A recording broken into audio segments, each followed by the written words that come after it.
नमस्कार, आप देख रहे हैं टॉप एजेंडा। मैं हूं आपके साथ उन्नति भटनागर। बुलेटिन की शुरुआत दिल्ली से बड़ी खबर के साथ। पीएम मोदी के सांसदों के साथ अहम बैठक है आज। राजस्थान, गोवा और महाराष्ट्र के सांसदों के साथ बैठक में जेपी नड्डा, अमित शाह, राजनाथ सिंह मौजूद रहेंगे। शाम 6:30 बजे होगी राजस्थान के सांसदों की बैठक। 7:30 बजे होगी गोवा और महाराष्ट्र के सांसदों की बड़ी बैठक। तो पीएम मोदी का सांसदों को जीत का मंत्र, शाम 6:30 बजे का वक्त निर्धारित किया गया है, जब महाराष्ट्र, गोवा के सांसदों के साथ बैठक करेंगे प्रधानमंत्री और बड़ा जीत का मूल मंत्र सौंपते नजर आएंगे। तो राजस्थान, गोवा और महाराष्ट्र के सांसदों के साथ बैठक होगी, जिस दौरान प्रधानमंत्री नरेंद्र मोदी बड़ा मूल मंत्र देंगे। इस बैठक में राष्ट्रीय अध्यक्ष जेपी नड्डा, रक्षा मंत्री राजनाथ सिंह भी मौजूद रहेंगे। खुद प्रधानमंत्री नरेंद्र मोदी मौजूद रहेंगे। ये बड़ी बैठक होगी। 7:30 बजे गोवा और महाराष्ट्र की ये बैठक होगी। तो पीएम मोदी सांसदों को आज जीत का मंत्र सौंपते नजर आएंगे। ये विशेष अपडेट आपको बता दें, खास ये बैठक है और 2024 लोकसभा चुनाव के मद्देनजर लगातार कोशिशें जारी हैं। और इस बीच 6:30 बजे राजस्थान के सांसदों के साथ बैठक होगी, तो 7:30 बजे गोवा और महाराष्ट्र के सांसदों के साथ बैठक करेंगे प्रधानमंत्री नरेंद्र मोदी। उनको जीत का मूल मंत्र सौंपेंगे और इस मौके पर रक्षा मंत्री राजनाथ सिंह और जेपी नड्डा, राष्ट्रीय अध्यक्ष, मौजूद रहेंगे। तो सभी के नेतृत्व में ये खास बैठक हो रही है। सांसदों को बड़ी जिम्मेदारी भी सौंपी जाएगी। साथ ही साथ सांसदों को जीत का मंत्र सौंपा जाएगा। संगठन को, पार्टी को ग्राउंड जीरो पर कैसे मजबूत करना है, इसको लेकर एक बड़ी रणनीति भी सौंपी जाएगी और इसी के चलते विशेष ये बैठक निर्धारित है। तो प्रधानमंत्री नरेंद्र मोदी का सांसदों को जीत का बड़ा मंत्र, राजस्थान, गोवा और महाराष्ट्र के सांसदों के साथ बैठक करेंगे प्रधानमंत्री नरेंद्र मोदी। शाम 6:30 बजे राजस्थान के सांसदों की बैठक होगी, तो शाम 7:30 बजे गोवा और महाराष्ट्र के सांसदों की बैठक। तो पीएम मोदी के सांसदों के साथ अहम बैठक है आज। ये बैठक बेहद ही ज्यादा महत्वपूर्ण है। इस बैठक के जरिए कोशिश यही रहेगी कि बड़ी रणनीति सौंपी जाए, सांसदों को बड़ी जिम्मेदारी दी जाए कि पार्टी को कैसे मजबूत करना है। गृहमंत्री अमित शाह भी इस दौरान मौजूद रहेंगे इस बैठक में। तो हाई लेवल ये बैठक हो रही है सांसदों के साथ, जिसमें खास तौर से गोवा, राजस्थान और महाराष्ट्र के सांसद शामिल रहेंगे। पीएम मोदी का सांसदों को जीत का मंत्र देने का आज ये पूरा कार्यक्रम निर्धारित है। 6:30 और 7:30 बजे दो बैठकें होंगी, जिसमें 6:30 पर राजस्थान के सांसदों के साथ बैठक होगी और 7:30 बजे गोवा और महाराष्ट्र के सांसदों के साथ प्रधानमंत्री नरेंद्र मोदी बैठक करेंगे, चर्चा करेंगे, आगे की रणनीति सौंपेंगे। तो बड़ा जीत का मूल मंत्र भी प्रधानमंत्री की तरफ से दिया जाएगा और इस मौके पर गृह मंत्री अमित शाह, रक्षा मंत्री राजनाथ सिंह, राष्ट्रीय अध्यक्ष जेपी नड्डा भी मौजूद रहेंगे।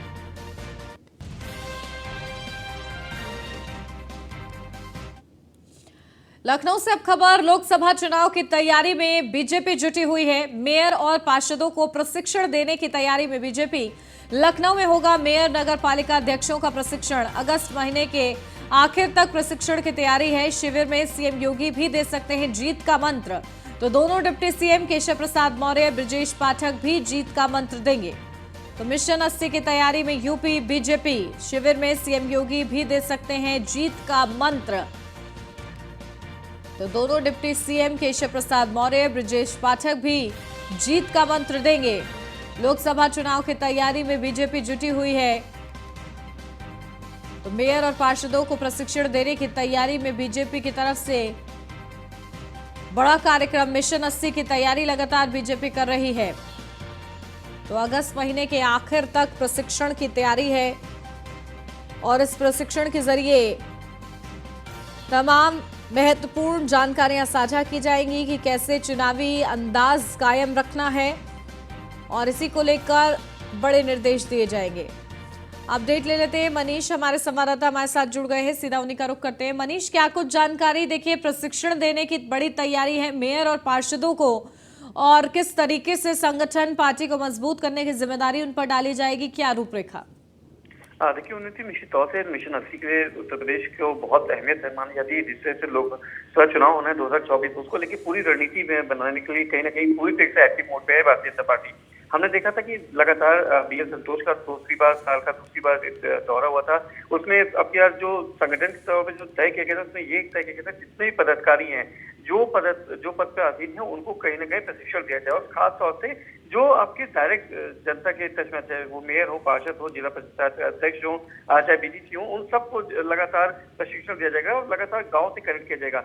मेन मुद्दा ये है, मेन टारगेट ये है कि किससे किससे 11 करोड़ जो ग्रामीण क्षेत्र की जनता है उससे डायरेक्ट कनेक्टिविटी बनाई जाएगी। क्योंकि माना जा रहा है कि प्रधानमंत्री मोदी ने पिछले 9 साल में जितने काम किए हैं उसमें कहीं ना कहीं जनता के लिए जो सर्वोपरि काम जो किए गए हैं उनको जनता तक पहुंचाया जाए, किस तरीके से उनको उससे कनेक्ट किया जाए, साथ ही साथ डबल इंजन सरकार के फायदे किए जाए, इसको लेकर पूरी तैयारी कीजिए। प्रशिक्षण कार्यक्रम लगातार कराया जा रहा है। अभी देखा था जिला पंचायत अध्यक्षों के जो 2 दिन से शिविर चल रहा है हरियाणा में, उसको लेके भी तैयारी की गई थी। अब माना जा रहा है कि 22 से 23 अगस्त या माना जाए कि 20 से 25 अगस्त के बीच में ये प्रशिक्षण कार्यक्रम लखनऊ में रखा जाएगा, जिसमें सभी 17 जो मेयर हैं उनको बुलाया जाएगा, करीब 200 से अधिक आपके पार्षद है उनको बुलाया जाएगा, और ये 2 दिन का प्रशिक्षण कार्यक्रम लखनऊ में किया जाएगा। इसमें मुख्यमंत्री योगी आदित्यनाथ भी कहीं ना कहीं जीत का मूल मंत्र देते नजर आएंगे, साथ ही साथ दोनों डिप्टी सीएम भी अलग अलग सेशन में इन लोगों को प्रशिक्षण देते हुए नजर आएंगे। जी बिल्कुल, देखिए पूरा इसके कार्यक्रम की बड़ी तैयारी है और मिशन 80 का लक्ष्य इस कार्यक्रम का उद्देश्य है। ठीक है, बहुत शुक्रिया मनीष आपका तमाम जानकारी के लिए।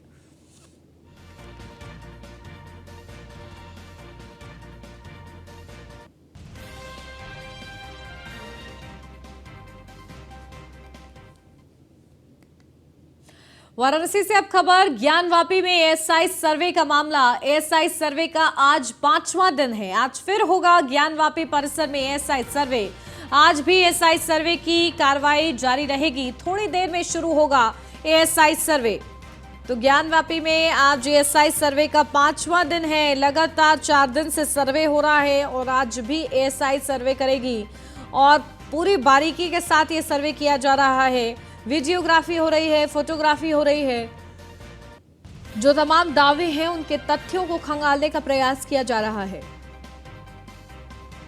तो ज्ञानवापी में एएसआई सर्वे आज भी जारी रहेगा। आज 5वां दिन है। एएसआई टीम बारीकी से जांच कर रही है, सर्वे कर रही है, प्राचीनता का पता लगाने का प्रयास किया जा रहा है। जो विवाद है उसके हल के लिए साइंटिफिक तरीके से अब तथ्यों की जांच हो रही है, सर्वे हो रहा है और एक रिपोर्ट तैयार की जा रही है एएसआई की तरफ से। जिस रिपोर्ट में क्या कुछ निकलता है, किसके दावे में कितना दम निकलता है, ये देखना महत्वपूर्ण रहेगा। और इसको लेकर दोनों ही पक्ष आपको बता दें सज्ज नजर आ रहे हैं। दोनों पक्षों की तरफ से मौजूदगी है। जिस दौरान ये एएसआई सर्वे कर रही है उस दौरान दोनों पक्ष उपस्थित हैं। तो थोड़ी देर में शुरू होगा एएसआई सर्वे, जहां आज एएसआई सर्वे का 5वां दिन है। आज फिर ज्ञानवापी परिसर में एएसआई सर्वे है। आज भी एएसआई सर्वे की कार्रवाई जारी रहेगी। थोड़ी देर में शुरू होगी एएसआई सर्वे।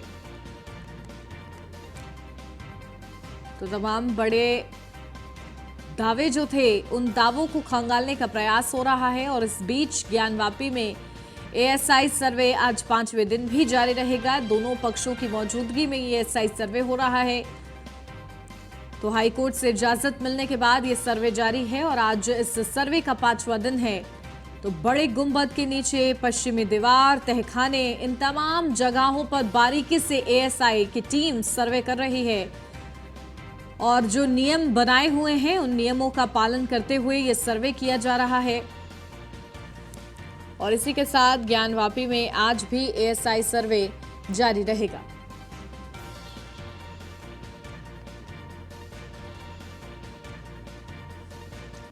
तो एएसआई सर्वे का जो 5वां दिन है बेहद ही ज्यादा महत्वपूर्ण। लखनऊ से अब खबर, सीएम योगी आदित्यनाथ ने निर्देश दिए हैं। प्रयागराज, अयोध्या, बेंगलुरु, दिल्ली में बनेंगे अतिथि गृह। सुरक्षा सुविधा के मानक पर बने अतिथि गृह सरकारी निवास। अतिथि गृहों में बेहतर व्यवस्था, फील्ड विशेषज्ञों की सेवा लें।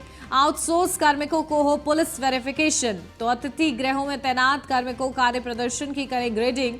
विशिष्ट अतिथियों का प्रदेश में भव्य स्वागत हो, सुरक्षा मानकों का ध्यान रखते हुए नए वाहन खरीदे, नियमित अंतराल पर चालकों का मेडिकल चेकअप हो। तो सीएम योगी आदित्यनाथ ने ये जरूरी दिशा निर्देश दिए हैं। अतिथि गृह बनाए जाएंगे और उन्हीं को लेकर ये तमाम नियम सामने रखे गए हैं। बुलंदशहर से अब खबर, ट्रक ने कार को टक्कर मारी है। कार सवार 4 लोगों की मौत हो गई है, एक घायल बताया जा रहा है। घायल को अस्पताल में भर्ती कराया गया है। पुलिस ने शवों को पोस्टमार्टम के लिए भेजा है। डिबाई कोतवाली क्षेत्र के दानपुर का ये पूरा मामला बताया जा रहा है।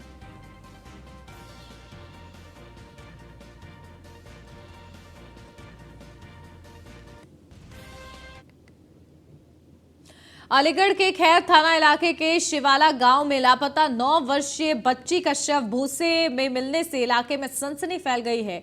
घर से 200 मीटर की दूरी पर बच्ची की डेड बॉडी मिली है। परिजनों ने जताई है बच्ची के साथ अनहोनी की आशंका। पुलिस के आला अफसर मौके पर जांच पड़ताल में जुटे हुए हैं।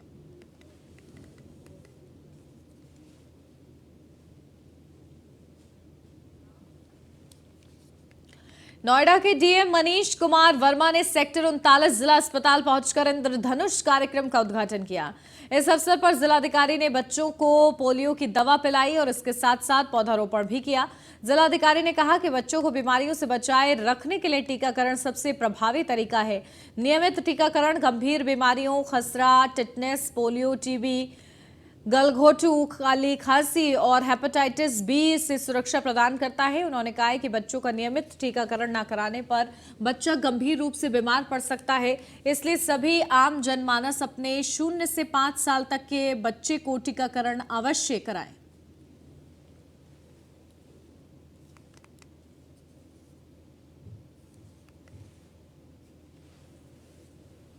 मुजफ्फरनगर जनपद में पुलिस और बदमाशों के बीच उस समय मुठभेड़ हो गई जब पुलिस ने संदिग्ध वाहन चेकिंग अभियान चलाया। उसी दौरान बाइक सवार 2 बदमाशों को जब पुलिस ने चेकिंग के लिए रुकने का इशारा किया तो बदमाशों ने खुद को घिरता देख पुलिस पर फायरिंग कर भागने का प्रयास किया, जिस पर पुलिस ने जब बदमाशों की घेराबंदी करते हुए जवाबी फायरिंग की तो उसमें एक बदमाश पुलिस की गोली लगने से घायल हो गया। तो वहीं घायल बदमाश का एक अन्य साथी पुलिस को चकमा देकर जंगल के रास्ते फरार हो गया।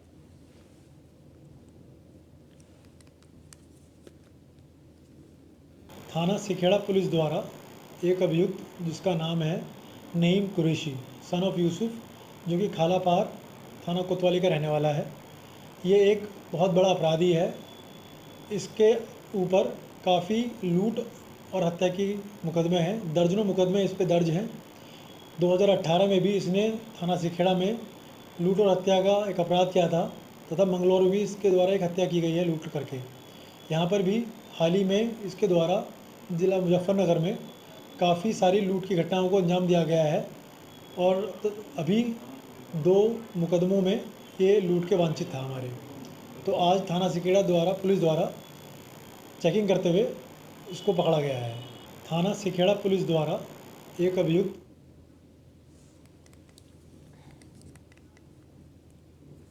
अब खबर मुरादाबाद से है, जहां थाना भोजपुर में एक युवक को चोरी के शक में जंजीर से बांधकर पीटा गया, जिसका वीडियो सोशल मीडिया पर वायरल हो रहा है। वायरल वीडियो के आधार पर पुलिस ने 2 लोगों को हिरासत में लेकर पूछताछ शुरू कर दी है। दरअसल एक युवक प्लास्टिक कचरे के गोदाम चलाता है। लोगों का कहना है कि प्लास्टिक कचरे के गोदाम में युवक चोरी करने के इरादे से घुसा था। गोदाम मालिक ने प्लास्टिक कचरे की चोरी के शक में नगर निवासी एक युवक को पकड़कर जंजीर के जरिए खंभे से बांध दिया। आरोप है कि उसकी पिटाई भी शुरू कर दी गई है। युवक जिसकी उम्र करीब 22 वर्ष है और परसों की एक घटना है। परसों का एक वीडियो वायरल हो रहा था जो भोजपुर नई बस्ती का है, जिसमें उसकी पिटाई की जा रही है बांधकर। तो जांच करने पर पता चला कि वह व्यक्ति नशे का आदी था और वहाँ पे छोटी मोटी चोरियाँ करता रहता था। तो वहाँ जिनके घर में चोरी हो रही थी उन्होंने उसको पकड़ लिया और उसको बांधकर उसकी पिटाई की। जिन्होंने पिटाई की उनको थाने पे ले आया गया, उनके विरुद्ध विधिक कार्रवाई की जा रही है। उसके अलावा जिसके साथ पिटाई हुई है उस व्यक्ति को भी बुलाया गया थाने पर। उसने अभी तक कोई तहरीर नहीं दी, लेकिन पुलिस के द्वारा उनके विरुद्ध जिन्होंने पिटाई की है उनके विरुद्ध विधिक कार्रवाई की जा रही है। युवक जिसकी उम्र करीब 22 वर्ष है और परसों की एक घटना है। परसों का एक वीडियो वायरल हो रहा था जो भोजपुर नई बस्ती का है, जिसमें उसकी बेटा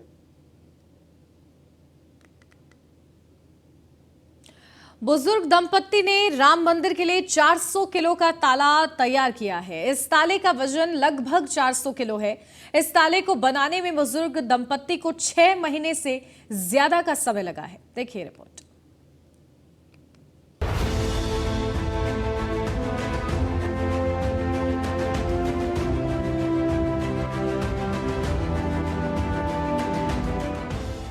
अलीगढ़ ताले और तालीम के लिए पूरे दुनिया में प्रसिद्ध है। यहाँ के ताले ने सियासत में भी बड़ी बड़ी पार्टियों को ताले लगा दिए हैं। अलीगढ़ की इसी पहचान को बरकरार रखने के लिए एक बुजुर्ग दंपति लगा हुआ है। अब जरा इस ताले को देखिए और इसके वजन का अंदाजा लगाइए। नहीं लगा पा रहे तो हम बताते हैं आपको इसका वजन। इस ताले का वजन है 400 किलो और इस ताले को खोलने के लिए 30 किलो की चाबी बनाई जा रही है। इस ताले की लंबाई 10 फीट है और चौड़ाई 4.5 फीट है। इस ताले की मोटाई 9.5 इंच है। इस ताले को देखकर अगर इसे दुनिया का सबसे बड़ा ताला कहा जाए तो कोई अतिशयोक्ति नहीं होगी। ताले को बनाने में 1.5 लाख रुपए की लागत लगी है। इस ताले को बनाने में 6 महीने का वक्त लगा है। ताला बनाने वाले बुजुर्ग दंपति ने बताया कि वो इस ताले को राम मंदिर को भेंट करना चाहते हैं। इस राम मंदिर को जरूर पहुंचाऊंगी। प्रदर्शनी में लगाकर मैंने प्रदर्शनी वालों से कुछ नहीं मांगा, बस सांसद और जिनसे ही मांग करके ही मैं रह गई। उन्होंने मुझे कोई धनराशि नहीं दी। अभाव तो है, फिर भी हम ज्यादा मेहनत करेंगे दोनों जने और फिर हम कुछ नहीं कुछ कर आके इसे राम मंदिर में दिसंबर तक जरूर पहुंचाएंगे। इसमें 3 लाख रुपए लगने हैं क्योंकि इसकी स्टील चढ़ानी है पीतल की। हमें राम मंदिर के लिए हम इसके लिए सपोर्ट कर देंगे। इसके साथ ही बुजुर्ग दंपति ने कहा कि इस ताले को हमने बड़ी मेहनत से तैयार किया है। हमारी दिली इच्छा है कि हम अयोध्या में बन रहे राम मंदिर को यह ताला अर्पण करें। उन्होंने बताया कि हमारे पास जितने पैसे थे हमने लगा दिए, इससे ज्यादा हमारे पास अब गुंजाइश नहीं है। इस वजह से हम इसको अयोध्या राम मंदिर तक नहीं पहुंचा पाए हैं। इसको बनाने का उद्देश्य ये है कि मेरी भावनाएं थी कि मैं अपनी एक निशानी श्री राम मंदिर के लिए अर्पण करूं। ताला तो मैं बनाऊंगा, ये मेरा निश्चय प्रण कर लिया है मैंने। चाहे मुझे अपना कोई भी नुकसान प्लॉट वगैरह का वो बेचना पड़े या कुछ भी करना पड़े, पर ताला पूरा करके मैं राम मंदिर पहुंचाऊंगा। कहीं से सपोर्ट मिलो या न मिलो, इस बात की मुझे कोई वो नहीं है। जो मेरा फर्ज था मैं सबके पास घूम लिया। कुल मिलाकर बुजुर्ग दंपति के इस प्रयास को जो भी देख रहा है, हर कोई सराहना करने से थक नहीं रहा है। हर कोई बुजुर्ग दंपति के इस प्रयास को सलाम कर रहा है। Bureau report, news 1 India.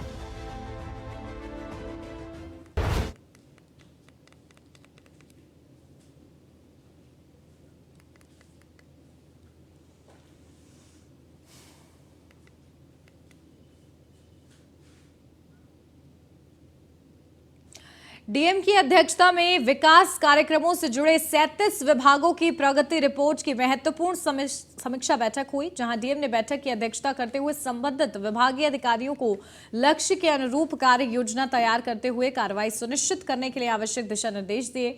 जिलाधिकारी ने 50 लाख से अधिक लागत के अपूर्ण परियोजनाओं की समीक्षा करते हुए निर्धारित समय अवधि में गुणवत्ता के साथ पूर्ण कराने के अधिकारियों को निर्देश दिए। इसके साथ ही डीएम ने मेरी माटी मेरा देश हर घर तिरंगा कार्यक्रम को लेकर की जा रही तैयारियों की भी समीक्षा की है।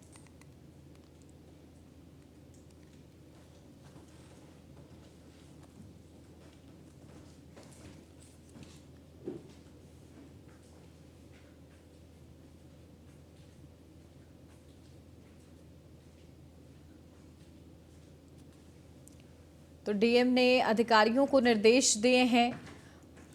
नोएडा डीएम की समीक्षा बैठक हुई है, अधिकारियों को जरूरी दिशा निर्देश दिए गए हैं। तमाम व्यवस्था को लेकर ये बैठक हुई है, बारीकी से व्यवस्थाओं पर चर्चा की गई है और डीएम की तरफ से निर्देश भी दिए गए हैं। मेरी माटी मेरा देश हर घर तिरंगा कार्यक्रम को लेकर ये बैठक हुई है और इसको लेकर कई नियमों को अवगत कराने का प्रयास डीएम की तरफ से किया गया है और उन अधिकारियों से ये अपील भी की गई है कि इन तमाम नियमों को सुनिश्चित करें कि इनका पालन हो।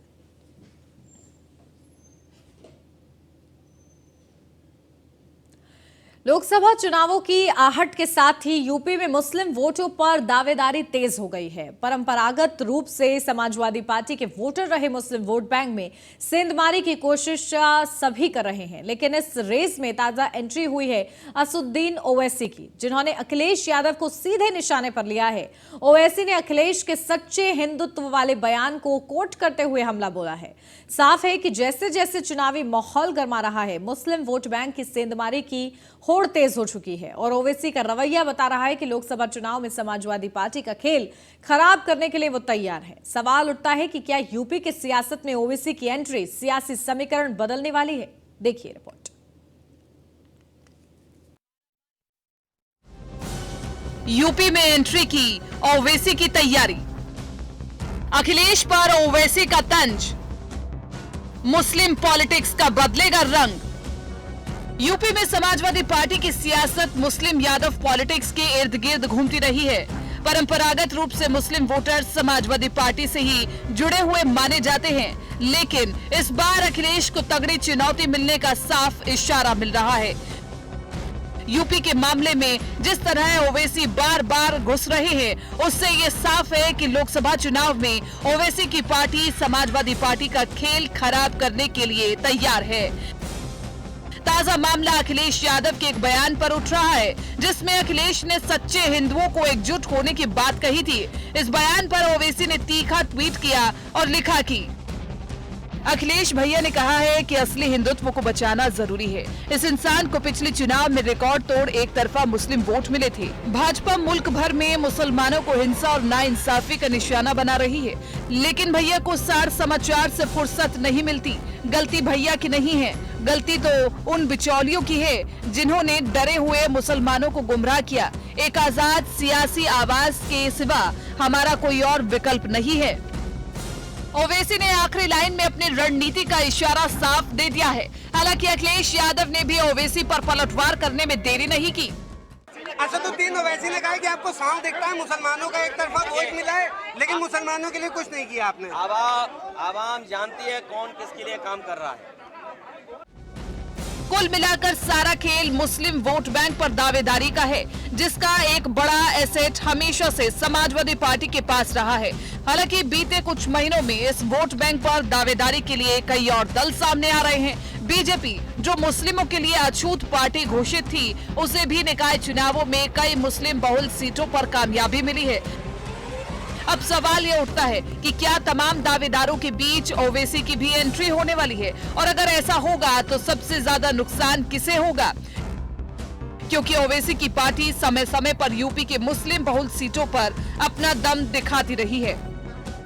निकाय चुनावों में मेरठ, मुरादाबाद नगर निगमों पर ओवैसी की पार्टी के प्रत्याशी लड़े, जिसका सीधा नुकसान समाजवादी पार्टी को हुआ। इन सीटों पर सपा के प्रत्याशी तीसरे नंबर पर पहुंच गए। मेरठ नगर निगम में तो ओवैसी की पार्टी के प्रत्याशी को 1 लाख से ज्यादा वोट मिले। इससे उलट 2022 के विधानसभा चुनावों में मुसलमानों का एक तरफा वोट अखिलेश यादव के साथ गया, जिसका नतीजा चुनावी परिणाम में दिखा। 2022 में सपा 47 से बढ़कर 111 सीटों पर पहुंच गई। बीएसपी और कांग्रेस के उम्मीदवारों को मुस्लिम वोट नहीं मिले। विधानसभा चुनाव में ओवैसी की पार्टी को मुस्लिमों का साथ नहीं मिला। अगर मुस्लिम वोट एकजुट रहा तो 26 लोकसभा सीटों का गणित बदल जाएगा। और इसी के साथ इस बुलेटिन में बस इतना ही।